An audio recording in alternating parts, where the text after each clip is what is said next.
So welcome everybody this morning to Catalyst. It's great to see everyone, and thank you for joining us on Zoom and in the virtual realm. We love how we can get all together in this way, even though it's not ideal. It's definitely something that we could embrace and stay encouraged by all being together. My name is Manny Escamilla. I am a board member of CMN, and I'm grateful to be here today. This month is a very encouraging month, a very exciting month. We have a wonderful speaker lined up, and this gathering is meant to bring people together from across the area, local leaders, community advocates who are trying to make a difference. So we are looking forward to the conversation, to hearing great words of wisdom and further building unity here in the area. Now, for those joining on Facebook Live, we welcome you. We want to encourage you to get involved and also to share your thoughts in the Facebook chat.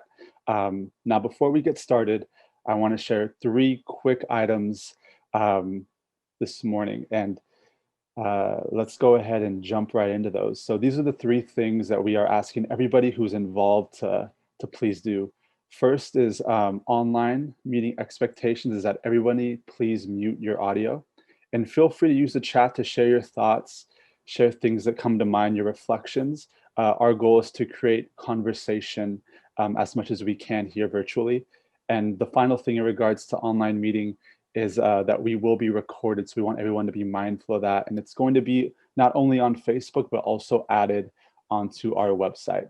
So the second thing also is we encourage you to please check in to Facebook, Instagram, and Twitter. You sharing our video, you sharing our promotional material helps grow our network and helps bring people into the fold here at CMN.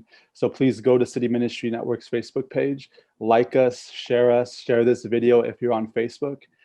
It would be great for you to get the word out. And also let people know that you're at Catalyst, and let them know that you are a part of Catalyst by inviting your friends, family, co-workers, etc. And finally, let us reflect on the purpose of Catalyst. Most importantly and most impactfully, Catalyst is a place for community connections that matter. There's a lot of relationships that have been built via this vehicle in the community, and this is a safe place to explore issues that face our community, big issues. This is an opportunity for us to talk them through, learn new things. We're a diverse set of people, and we have many different perspectives that can work together to the benefit of our community. And that's something that we value. So our hope is that you will connect with us and others, and you will share our vision and passion. And our hope is that we can begin to build trust with one another. And also, as a result, that we can collaborate together to impact those around us, our wonderful city, county, state, country, and world in some type of way. So it's great to be with all of you. We're very excited for today's conversation. With that said, I love to transition to actually introducing who will be speaking today. And that's our Mayor of California, Sue Zwollen. So 9 days ago, Sue Zwollen was sworn into office as Modesto's new mayor. She graduated from Samuel Merritt Hospital School of Nursing and worked for 38 years as a registered nurse. She served on the Modesto City School Board for 8 years, from 2009 to 2017. Her and her husband have 6 children, all of whom attended and graduated from Modesto City schools. So she's a wonderful woman, a pillar in this community, and somebody who is leading the charge for taking Modesto forward. So would you please help me welcome our new mayor of Modesto, California, Sue Zwollen. Thank you so much, Manny, for that beautiful introduction. I wanted to begin by thanking everyone for being here this morning. I really appreciate it. I admitted early on that I am a little bit nervous about this, and I'll explain why as we go on. It was interesting as people came on the screen how David Wright from our city council, newly elected, came on the screen, and I felt this comfort almost that he was there, and we've barely known each other in this role, but I do feel a kinship with members of our council already, and I appreciate that. And also that Doug Ridenour is here today. seeing him in the screen means a lot to me, and I appreciate that he's here. So I thought I would say that I wrote my own speech. There's people that could help us prepare these, but this is more of a personal sharing and speech. So bear with me as I explain a little bit about who I am and how I think and how I make decisions. And first of all, I was asked to speak about my hopes and dreams and how you can join me in this adventure of being mayor of Modesto. So I thought back first to the memories that I have of when City Ministry Network was first organizing. And I remember clicking on a video, and it was showing people in groups and sort of running around and getting in different groups and doing all this collaboration and talking about the idea of a catalyst. And a catalyst is an event or person causing a change. So I have those memories, and I remember thinking how it was so engaging and intriguing and enlightening to me to watch how this City Ministry Network catalyst developed. And I so respected the organizers, and honestly, never in my wildest dreams did I ever think I would be asked to speak to you all in this group. So I'm deeply humbled to be here. And again, I appreciate you being here. But even back then, as I watched everyone and began attending the meetings, I recognized that there was a great commitment to our community. And through many years of participating in City Ministry Network, I still feel that commitment to our community. And honestly, I feel it even more now than in the very beginning. So I believe that the reason that that's the case is because each human being, we are all each uniquely inspired to know our strengths, our abilities, our talents, and where we can best put them to use to inspire others to do the same.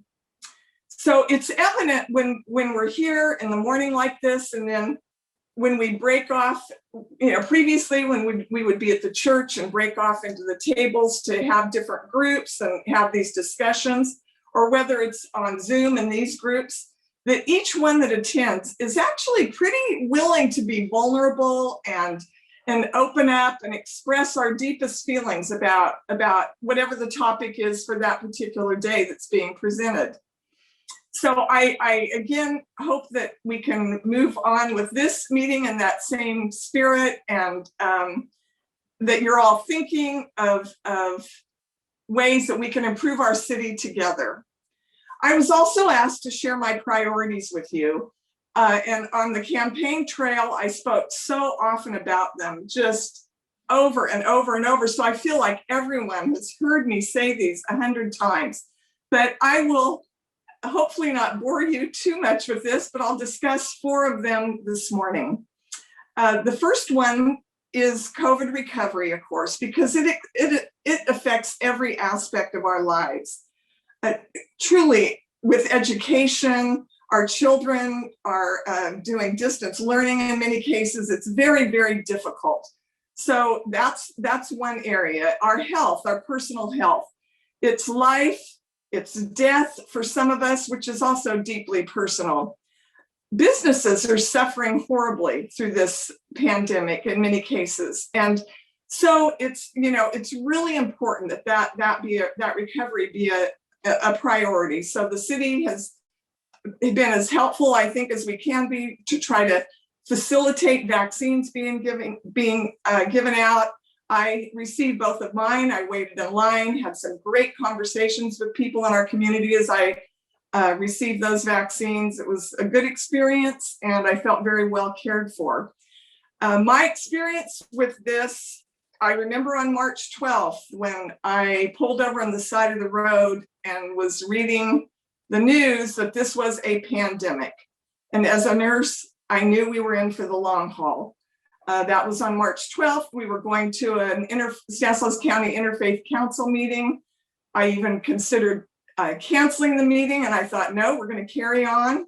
We did, and then continued right on with Zoom.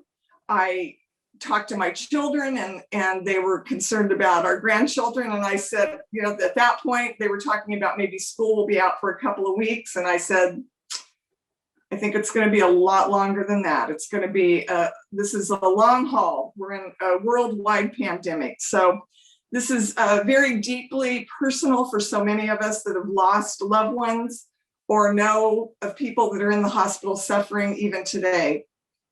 So I feel like that, of course, is a top priority. Number two, I have safety. And as mayor, when I talk about safety, being an emergency room nurse, I mean safety for everyone, and sometimes at the most basic level. And that would be our students feeling safe at school, our children being safe in their homes and neighborhoods, our homeless people feeling safe and cared for, our law enforcement officers feeling safe, doing their jobs. Without it, we really can't function as human beings. Some of you may be familiar with the hierarchy of human needs, and that we know that oxygen and food and water and warmth and rest and clean air are imperative for us to very often to move on up to the next step, which is even just basic safety needs and security. And then we can go on to more intimate relationships and friends and feeling accomplished, to even being creative and be able to do all the things that we want to do in our lives. So when I refer to safety, very often it is at a very basic level, and everyone in our society deserves that. Number three is economic development and jobs, a vibrant downtown, housing. These are areas that we need to address. We know there's certainly a housing shortage, and we know that we need jobs in Modesto that people can live, earn a good wage and be able to support their families. So that, of course, is really all this is tied in together: COVID recovery, safety, economic development. But the one area that overrides all of this, that is more the topic of today, and that is accountability. And we need accountability, and especially with transparency, to restore public confidence in our city governance. And this needs to happen at all levels: on the council, with staff, with our charter officers. Our charter states that we have 4 officers. That's the city manager, the city attorney, city clerk, and the auditor. So this trust must be established, and I believe that we're doing that. And with, as I said, transparency and accountability, public confidence will be restored. It's absolutely imperative that this happen in our community, and we're working really hard to make that happen. So as you can see, there's many puzzle pieces, and they all need to fit together to provide a place where we will thrive. And I say thrive, not just survive. I need your help. I cannot do this all alone. Our children, students, our middle-aged folks, parents, elderly, and infirmed need our assistance, and we need a team. We could call it Team Modesto. We know we have Love Modesto and so many groups in our community that are already working diligently to make this happen. So this morning, my talk really is a call to action. And I know on some level, I'm preaching to the choir here. You are a motivated group. To be here the first Thursday of every month, tuned in at 7 a.m. certainly demonstrates that. And I encourage you to keep it up. I thought that I would share briefly a little bit about how I make decisions. And as each of you might be deciding how you can best help our city, I know that many of you already are. I'll share a few ideas that might seem even more doable, that we can all do a little bit more. But my first step in any decision is to think it out in my mind, deliberate it in my mind, what to do next, what's the correct action to take, and attempt to see the results of that action, including long-term results. So not just the immediate results, but long-term. What is this going to mean down the road for the person or the group that I'm making the decisions that it's concerning. So as an emergency room nurse, I learned how to make decisions extremely quickly. When I was handed an infant that was not breathing or appeared in distress, I had 3 seconds or less to determine their status. And sometimes that was from across the waiting room. If a mother was rushing in with a lifeless child, I had 3 seconds to make that determination. And I used we call it the pediatric assessment triangle, where we assess it's the ABCs. So for airway or appearance, is the child breathing? Are they responding to their parents? For B, breathing, is their work of breathing. Do they have any symptoms, nasal flaring or retractions in their abdomen that show that they're struggling? Or their circulation? What does it look like? Is it pale? Are they modeling? Is there, we make these very quick assessments. So I have had a lot of experience in that realm. And when that situation would happen, I had to act now. And I always felt at that moment that I would be inspired to attempt to act in the appropriate manner for the child, for the mother, and for the family, knowing that that was a pivotal moment in their lives. And one reason I bring all this up is because I really use that same technique, if you to call it that, but how I relate to people at all levels every day, whatever the situation is, whatever comes up. How will this decision affect them in the long term?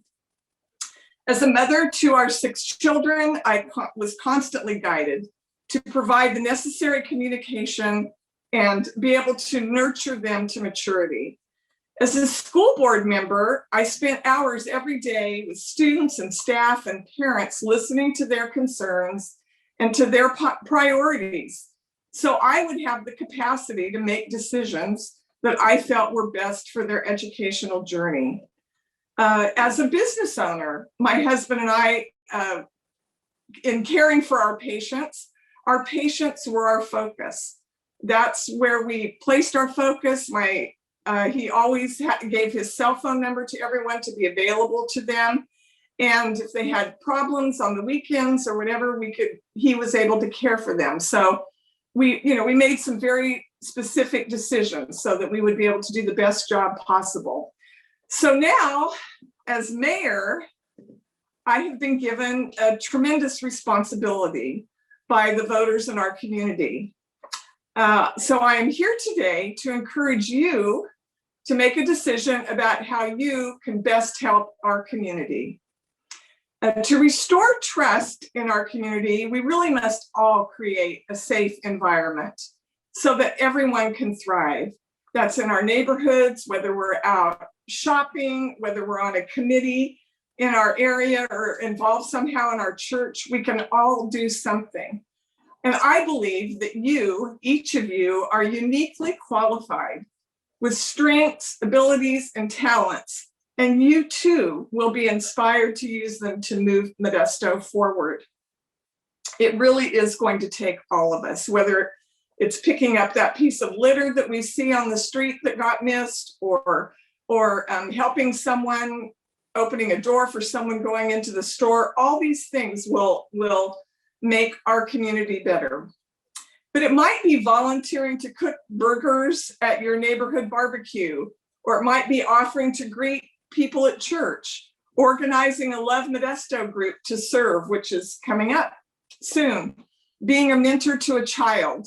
I've enjoyed that through the years, to have one child that I've met with weekly in our schools, and that is a great opportunity to know what's going on in the lives of children today and what's important to them. Encouraging a friend or taking a meal to a sick friend, whatever it is, it will improve our community. I thought that I would just briefly share a little bit about life as a newly elected mayor. So I was elected on February 3rd, and I was sworn in just 9 days ago, as Manny mentioned.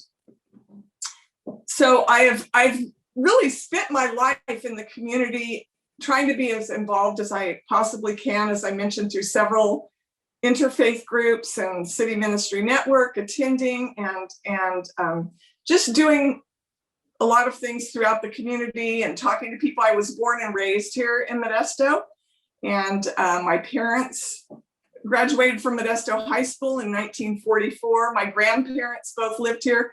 So I feel like I really have a lot of experience in the community. So now I've been getting oriented to City Hall and to the staff, and they are exemplary. I just cannot stress enough how impressive they are, coming to work every day, ready to do all that they can to do their jobs well, professionally, and to make Modesto the best place that it can be. I'm really impressed. I've spent time learning about, and I'm going to kind of go through a little bit of a laundry list here, but and this has been through presentations and the opportunity for me to ask questions and for them to respond with answers, but with the city manager, studying our city charter, meeting with the charter officers, as I mentioned before, meeting with the leaders in our economic development department, parks and recreation, utilities, public works, human resources, labor, risk management, smart cities, which is a really exciting initiative in our community, police, fire, our budget, blight abatement, finance, strategic planning, purchasing, infrastructure projects, homelessness, affordable housing, investment portfolios.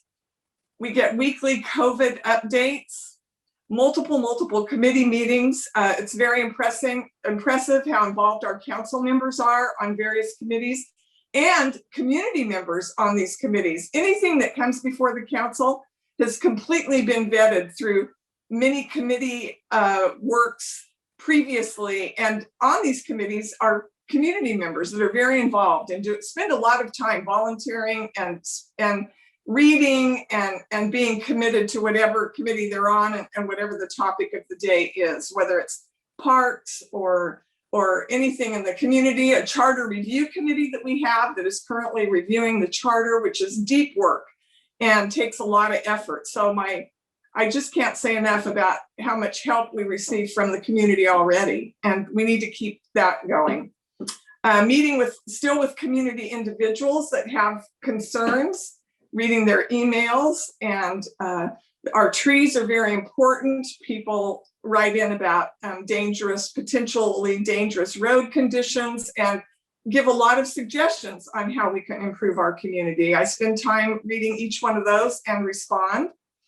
Also, making council member assignments to 30 plus committees that are coming up. So that's been exciting to do. I've tried to do my best to make it so that our council members are able to serve in the places that they feel their strengths lie, and we will continue to do that to make our city as safe and as efficient as we can be. I have been meeting with the council members individually, and I look forward to more of those meetings also. So in addition to all of this, prepping and planning for city council meetings. That's where everything comes together for the public, but there is a lot of behind the scenes work that happens with community members giving input and council members doing research and a lot of homework to be prepared for those meetings. So my encouragement is to join in, hop on, and find joy in this journey. And I know that together we can do this. I personally operate under the assumption that everyone is doing their job well and honestly, and with people they're responsible for as their top priority. As an emergency room nurse, it was my patients. That was my top priority. As a school board member, it was our students. And as mayor, it is each of you. I think the best, not naively, but lovingly. And I believe that trust is developed from there. So I will turn the time back to Manny. Again, thank you so much for having me, and I am here for whatever you need me to do. Thank you. Thank you so much to our mayor of Modesto. One more time, if we could just please thank her for those kind words. Very encouraging and very hopeful for the future. So as we begin to open it up to all of you to share your thoughts, again, we want to give you the opportunity to share what's on your mind. So please, if you haven't already, text your questions to the number on the screen, 209-330-3203. And we will gather them and ask Sue right now. So what I'd like to do is I'd like to hand it over to Leah to read questions and to share your thoughts. So thank you so much again. Welcome. Certainly, we have some good questions coming in. The first for you, we're asking what your top priorities were. So I think you've answered that, which is good. The next one says, what is your goal in supporting undocumented immigrants that work and live in our city? How can they feel accepted in the community, especially those working in the fields? That's excellent. And, you know, it really takes me back to my 8 years on the school board, where we certainly did everything that we could to make sure that children were offered all the services that they needed. And in the emergency room, we care for everyone, regardless. We obviously, we don't check any sort of status. We care for the patient. So that has been my attitude in the areas of my life that I've worked in regarding schools, where every child can walk into a school and attend school. That's how it works. The emergency room, every patient is treated. Every person that lives in our community needs to feel safe and included and a part of our community. So that's where I come from. I would hope that is the attitude that is prevailing in our community. And I know that many of you are working towards that end, and I appreciate that. I think that especially now with COVID, our agricultural workers need their vaccines, they need face coverings, they need to have conditions provided for them so that they are safe. We know that they are who provide us our food, our lunch today, our breakfast this morning. It's you know, imperative that they be cared for. So I think that we're seeing more vaccines becoming available, and they need to be prioritized in that area also. Thank you. Mm-hmm. Next one, who has had a strong impact on your life? Who has helped shape who you are today? That's a great question. The first person that comes to my mind is my mother. She was the secretary at St. Stanislaus Catholic Church for almost 40 years. So on 709 J Street, the downtown St. Stanislaus Church, she sat in that front office, and she greeted people as sometimes they would come to the door of the rectory for food. And I remember that one day I was there, and someone needed food for their family. She ran back to the kitchen, and Ann Macedo, the cook for the priest there, they put together sandwiches and apples and packed up these lunches. And one day she came home and she said, "Susan, I'm so excited. There's a group of women," I think it was Ruth Sesser, and I can't remember the other woman's name right now. "They're starting a food pantry called Interfaith Ministries. Now I will have a place to send people to get food." But until then, we would go, when she would get off work, she and I would go buy groceries and deliver them to people in the community, and she would feed them as they came to the door. And I watched her in action. She treated people so compassionately.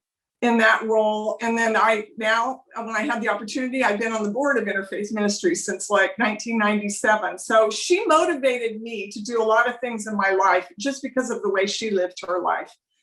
She was a person that was always on time, dressed for the occasion, took her work very seriously. She taught me that business is business, and when you're at work, you're doing the job, you're on the clock, and when you're at home, you're with your family, and you have that time together. So she was just a very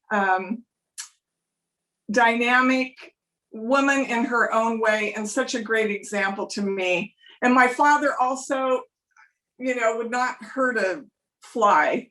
He was very giving and loving and compassionate. There are two people that, as I said, always think the best. My mother would say, "You aren't walking in their shoes, Susan. Don't judge. Be cautious about what you say and you think. You don't know what their situation is." But she was very sharp about assessing situations and how to make good decisions. So that, I guess, that I would say my mom. That's great. She sounds like a great woman. Mm-hmm. Okay, next question. Modesto is a diverse city. Historically, communities of color have held on to skepticism toward political leaders. To restore this trust, how will you prioritize equity and racial justice in your leadership to serve our communities of color? The first thought that comes to mind is I have always tried to live my life in a way that demonstrates that. So social justice has always been very important to me. I've talked often about my experience as a young girl watching the civil rights movement on television. And one day I remember looking towards my father and saying, why is that? Why are people behaving like that? We would see activities that were happening in the South, and I just could not understand it. So I was always very interested in how we could, as a society, even allow that to happen. It just didn't make sense to me. So moving forward, I would say I've tried to be very involved in groups in our community. I've been a longtime member of the NAACP. I was involved in the school district in the Dr. Parker Committee, which is now called another name, Parents Learning. They've changed the name since I've been off the school board, but there's a group that works on equity issues regarding our students and graduation rates from high school. I always advocated on the school board for policies that would assure inclusion for our students, and I will continue to do the same thing as mayor of Modesto. It ties in with what I was trying to say about safety, that every person needs to feel safe in our community. So I will do everything within my power to make equity a priority and inclusion a priority. For me, it's kind of by nature. I feel like that's just so important, and it's what I do, and I hope that's how it comes across to people, because I do feel very strongly about that. But we need to do more in our country, I believe, and there again, make sure that we have policies and advocate for legislation that will have some real hard wiring to make sure that everyone gets the same opportunities. Thank you. One last question, and we've got a ton, so we'll also, just for those of you, we'll pass them on to Sue. But this last one we'll do says, what do you see as the role of faith communities in regard to your goals? And how can the city support more multi-faith cooperation? Well, I feel like that's one of our strengths. And maybe it's because I've been so involved in it through the years. I've worked so closely with interfaith groups. I've been on the board of the Stanislaus County Interfaith Council. As I said, I have served on the board of Interfaith Ministries for over 20-some years. And I know saying that serving on the board doesn't sound like much, but Linda Ridenauer's on the board of Interfaith Ministries with me. It is a working board. So we do things in the community to improve that communication.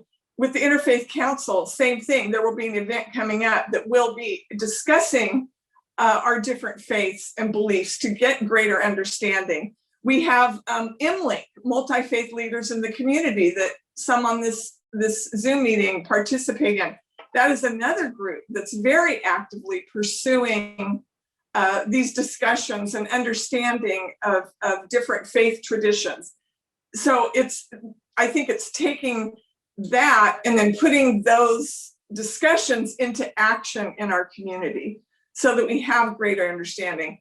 I know that our faith leaders are working really diligently at making that happen. And I've seen great strides, even with some of the turmoil that's in our country. It's sort of put certain groups in particular on high alert, as it should, and we need to be cautious there again. And everyone needs to be safe at their place of worship, regardless of their beliefs or our beliefs. We live in the United States of America, and that's part of the greatness of our community. So I feel like so much is being done, but there again, the call to action, right? We can each do a little bit more.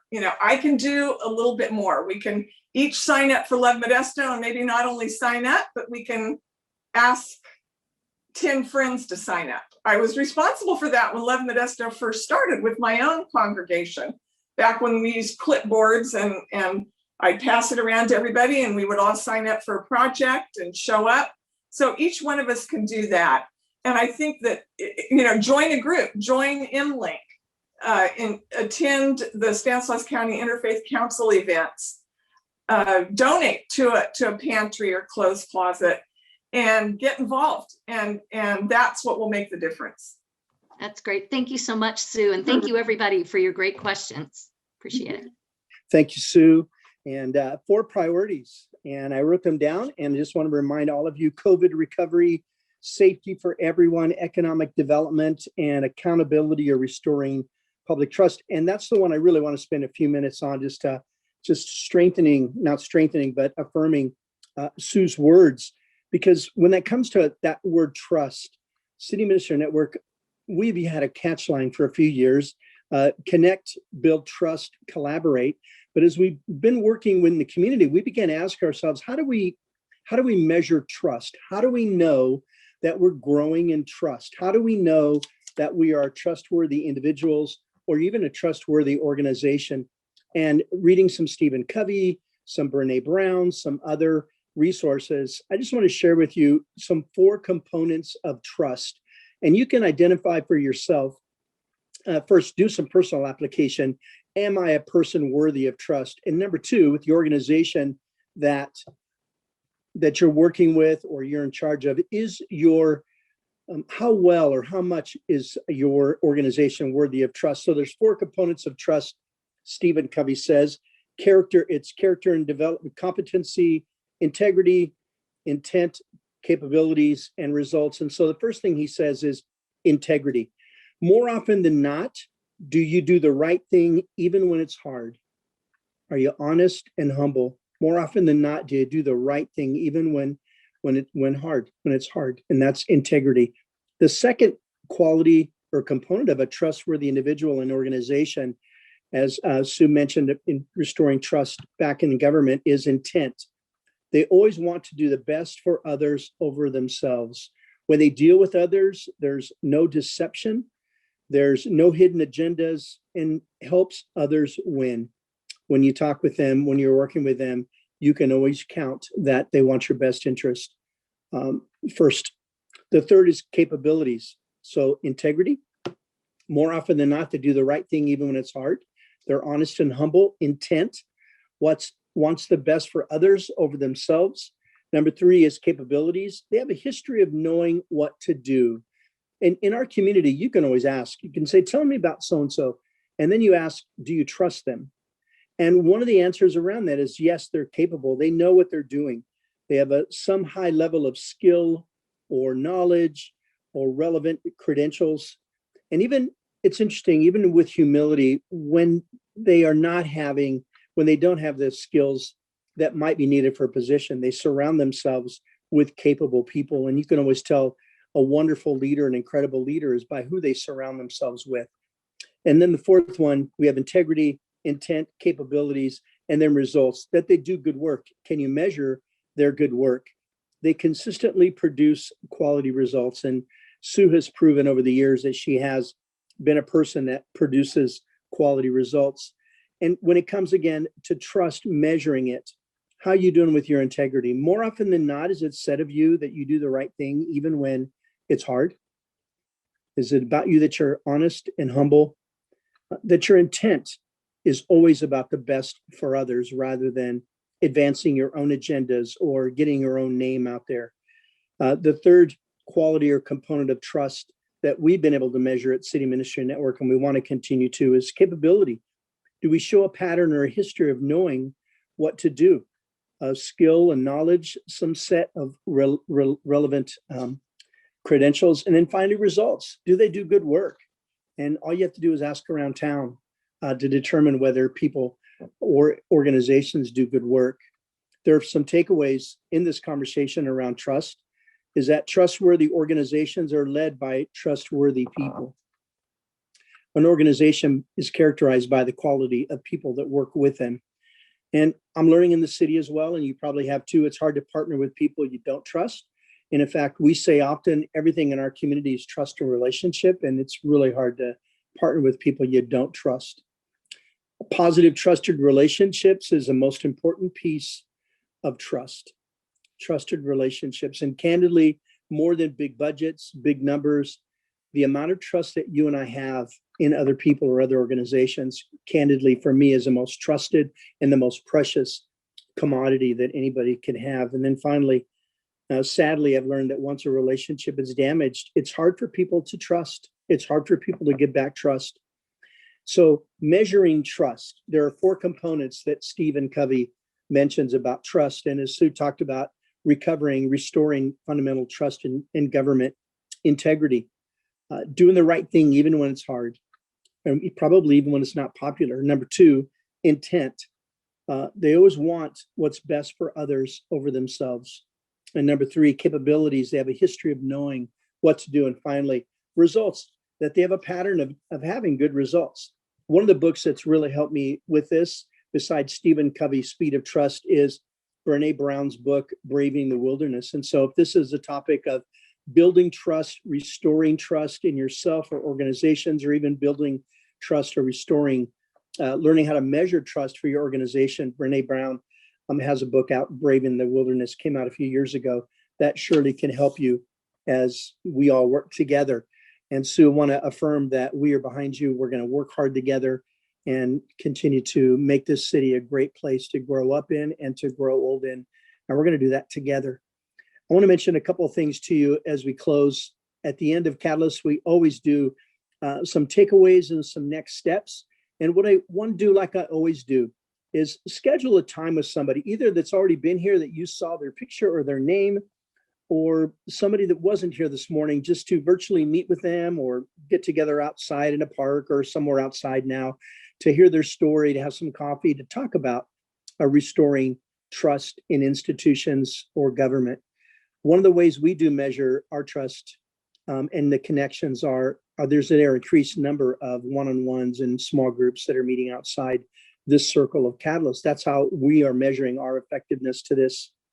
And also, too, you might want to share just with one person, maybe a name or a face that came to your mind that you want to communicate with about restoring trust.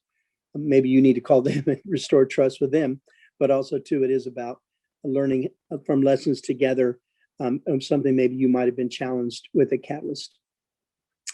That'll be one of the ways we surely measure our effectiveness and how we're doing at Catalyst and as a community. I continue to pick up the phone, have Zoom calls, even if it's 30 minutes, and just get to meet people and hear their story. And I'm going to do that today with Sue, just here in a little bit. Also want to mention to you again, just like all of you, City Ministry Network is sponsoring and working with the county, City of Modesto, and Stanislaus Regional Housing Authority for emergency rental assistance. You know, over the last year, COVID has impacted our renters and our landowners. They have been hit hard by people unable to pay their rent. And so we are working really hard, diligently knocking on doors, making phone calls, sending emails, reaching out to people, renters and landowners for emergency rental assistance. So if you know somebody in your congregation or your organization or your circle of influence that has struggled with paying their rent, there's the information right there. You can also get it at one of the websites that is attached there and help them with the rental assistance.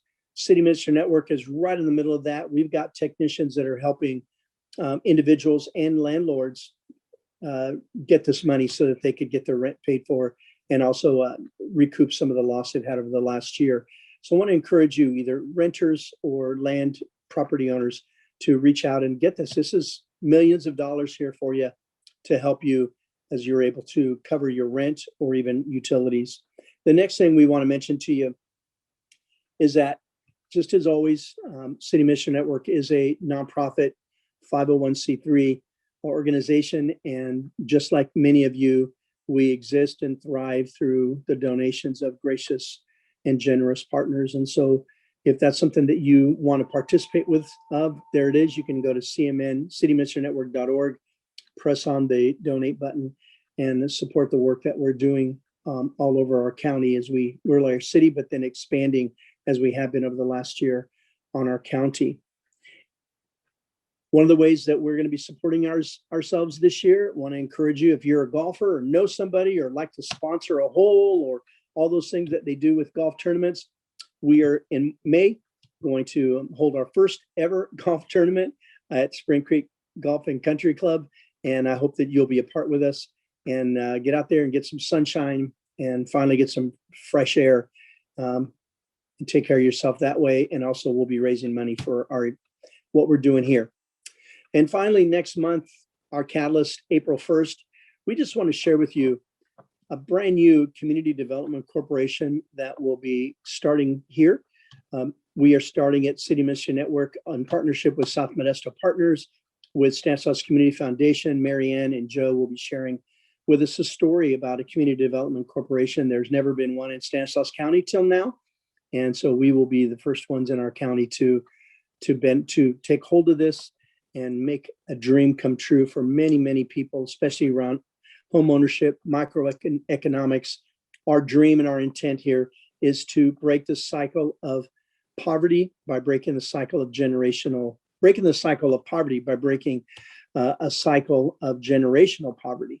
And we surely think that we can start the steps toward continue to make this county an incredible place to grow up in, grow old in. I want to thank you all for being here. It's a little after 8 and it's 5 minutes early. Maybe we could stick around and joke with each other or get off and make a phone call and go have some coffee with somebody. I want to bless you all. Thank you, Sue, for being a part with us.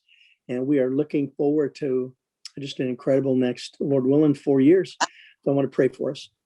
Lord, thank you for the time we could have together, for all the diversity that's in the room. I thank you for them. Somebody mentioned, I think it was Manny, that it's going to take all of us to make this place a great place to grow up and to grow old in for everybody, And so, Lord, I pray that you would continue to mold us together, break down the walls of distrust. Teach us, Lord, how to listen, to hear, to understand more than be understood. Thank you for each one that's here. For those who are not here, I pray that they are well. And Lord, as we move out of this, hopefully this COVID season, this whole year, give us wisdom and protect us. Keep us all safe so together our communities can thrive. In Jesus' name, amen. You all have a good day.